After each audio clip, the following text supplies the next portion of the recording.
Okay, so this will be my example number 2 in graphing the equation of the hyperbola with center at the origin. So we have sketch and discuss 64y squared minus 36x squared equals 2304. So before we can graph this equation in general form, we have to convert this into standard form. Okay, so convert the equation to standard form.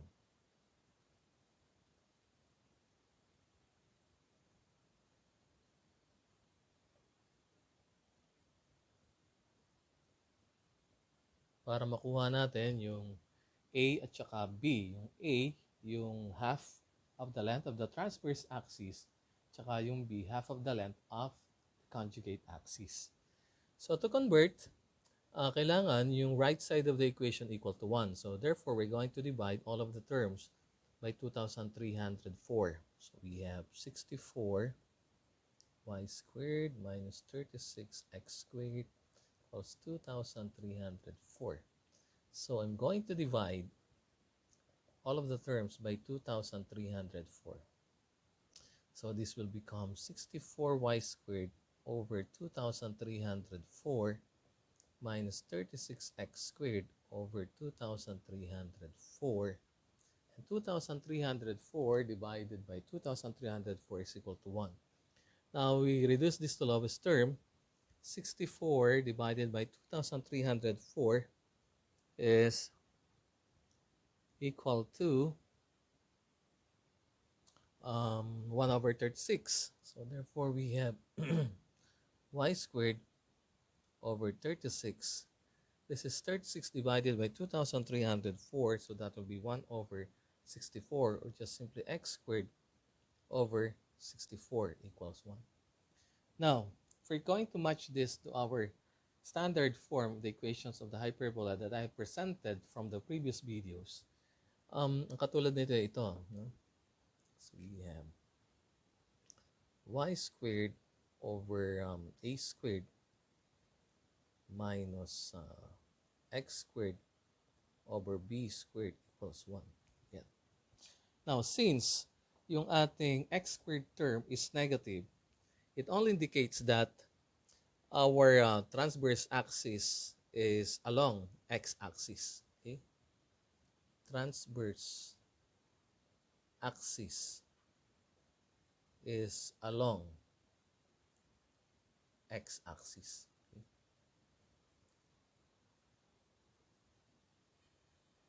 So, ibig sabihin, when the transverse axis is along, transverse axis is along y-axis. Okay? Kasi negative yung ating x squared term. At kapag transverse axis is along y-axis, ibig sabihin nun, yung ating hyperbola is vertical. Okay? Open upward and open downward yung kanyang curves. Okay? Now, the next thing that we're going to do is to determine the value of C. Okay? From here, the value of or A is the denominator of y squared. So that the square root of the denominator of y squared. So therefore, A equals 6.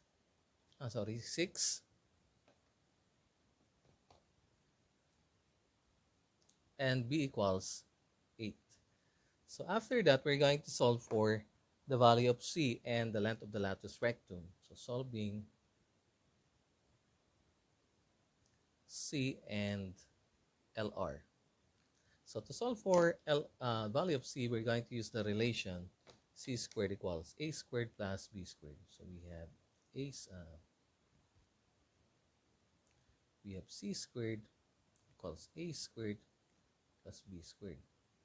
Therefore, C equal to square root of A squared is 36 and B squared is 64. Therefore, that's equal to 100. Square root of 100 is 10.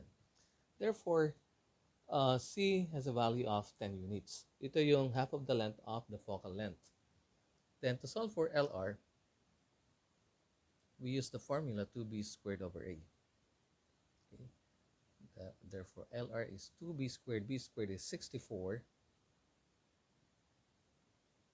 over A. A is 6. So that will be 3 is 64/3. In decimal, that is equivalent to 21.33. Okay? And we need half of the latus rectum, half of the length of the latus rectum. Half of 64/3, that will be 32/3. Okay? And to compute the value of LR/2 in decimal, that will be half of 21.33, or just simply 32 divided by 3. And that is 10.67.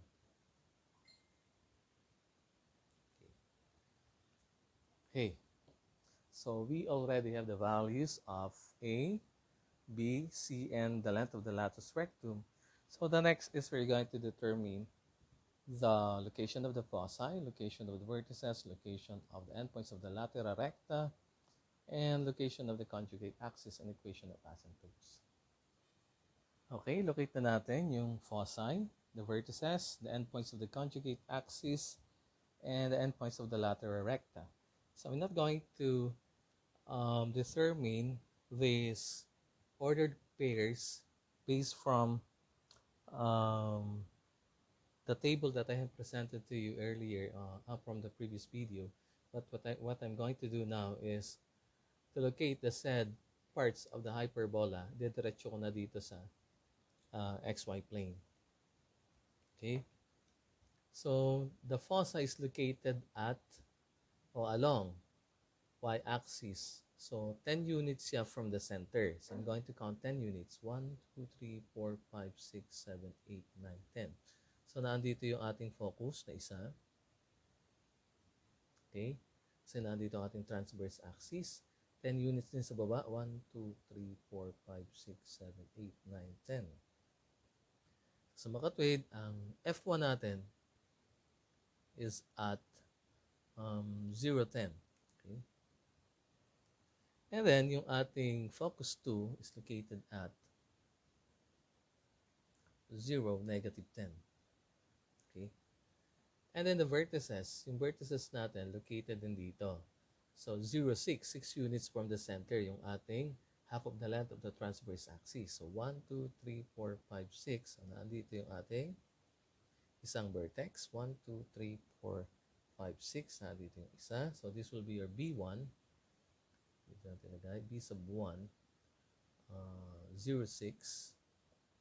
Ito yung ating V sub 2. This is 0, negative 6. For the endpoints of the conjugate axis, gagamitin natin to B equals 8. Starting from the center, 8 units to the right, 8 units to the left. Okay? 1, 2, 3, 4, 5, 6, 7, 8. So, naandito. 1, 2, 3, 4, 5, 2, 3, 4, 5, 6, 7, 8. So, naandito. So, ito yung ating B sub 1. 8, 0. Ito yung ating B sub 2. Negative 8, 0. Okay. So, gagawa tayo dito ang rectangular shape connecting the endpoints of the conjugate axis and the vertices. In dash line gagawin natin. Okay. Para hindi tayo magkamali dun sa ating asymptotes.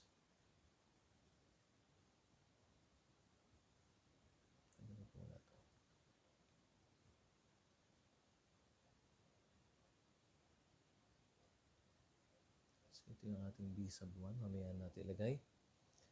And then, yung ating endpoints of the latera recta. Ibig sabihin ng 64/3, this is 21.33.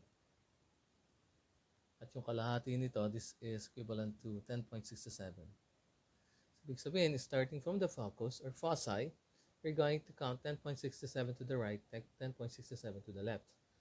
Okay? Kasi ang length ng latera recta is 21.33. Starting from here, natin ko-connect 1, 2, 3, 4, 5, 6, 7, 8, 9. Okay? 10, 11. So, 10.67 somewhere here. Ito yung nandito. 1, 2, 3, 4, 5, 6, 7, 8, 9, 10. Ito 11. So, Ibig sabihin na dito sa tapat ng focus, dito, somewhere here. Tapos dito, ganun din. It's 9, 10, 1, 2, 3, 4, 5, 6, 7, 8, 9, 10, 11. So, somewhere here, 10.67. Sa baba, ganun din. Tapat nito. Then dito, tapat din ito. So, ito yung ating lateral recta. Isa, dalawa, okay. Ito yung ikalawa.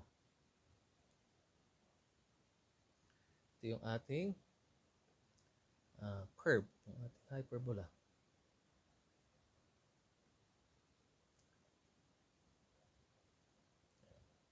Kabila, dito.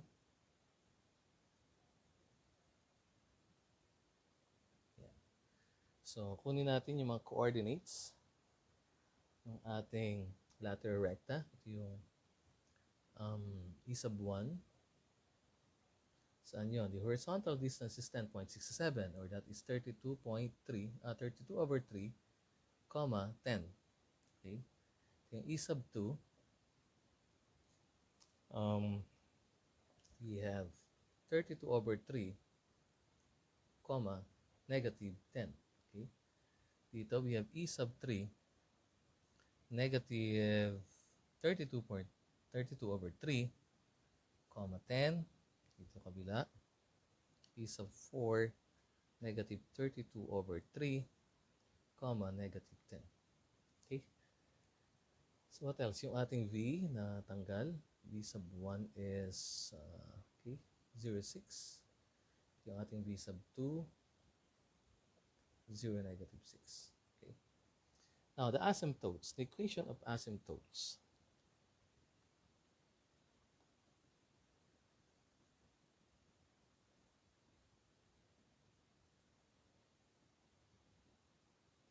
Kapag ang transverse axis natin, yung transverse axis natin, equivalent to 12, twice of A, 12. Kapag vertical ang ating hyperbola, transverse axis is along y-axis or parallel to y-axis, the equation of asymptotes is plus or minus A over B times x. So therefore, equation of asymptote is 6 plus or minus 6 over 8x, or that is equal to plus or minus 3/4 of x. Sa makatwid, ito yung ating asymptote. Tsaka ito yung isang asymptote natin. Yan. So, ang equation nito, y equals negative 3/4 x. Itong isa, equation nito, y equals 3/4 x. Okay? So that is the equivalent graph of the given equation, which is 64y squared minus 36x squared equals 2,304. Okay? So the next example will be finding the equation of a hyperbola given its conditions. Okay? So thank you.